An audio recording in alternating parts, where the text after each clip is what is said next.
Today. Let me also go across to Mr. Godrej, who's joining us on the phone line. Mr. Godrej, let me understand from you as well as the reaction coming in from the industry. We've already heard from Mr. Biyani about how relieved he is that it has gone through the Lok Sabha. Are you also thinking along the same track, or are you still a little cautious ahead of the Rajya Sabha vote? Well, I think it's a very good development that it has passed muster in the Lok Sabha. I think this is a signal for even further reform measures to go through.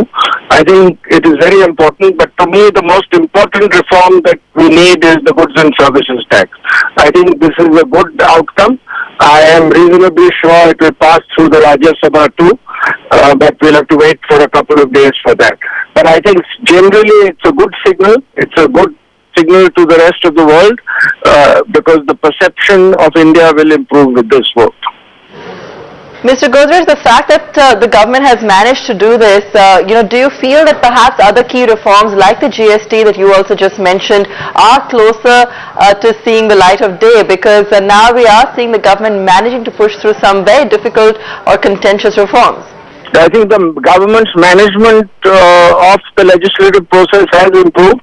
I think that is a good signal, and I do hope all political parties will realize that the reform process is very important for our country, and we should allow the economic agenda to be ahead of the political agenda.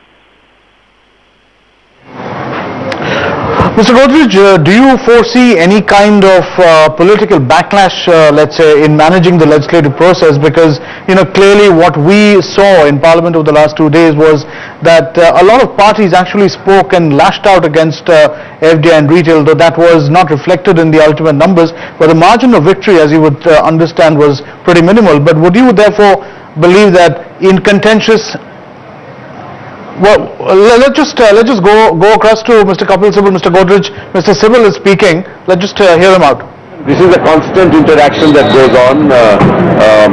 They participate in the debate. There are discussions outside the house, and we try and persuade them. And each party decides for itself what it wishes to do, depending on its constituency and what it wants to do in the future. We'll see. We cross the bridge when we come to it. आज मुझे बड़ी खुशी है कि आज संसद में और संसद की गरिमा वो हमने देखा और लोकतंत्र में का फैसला हमने देखा. All right, that's Kapil Sibal speaking. And all right, on the developments today, remember the government has managed to pass through FDI in multi-brand retail.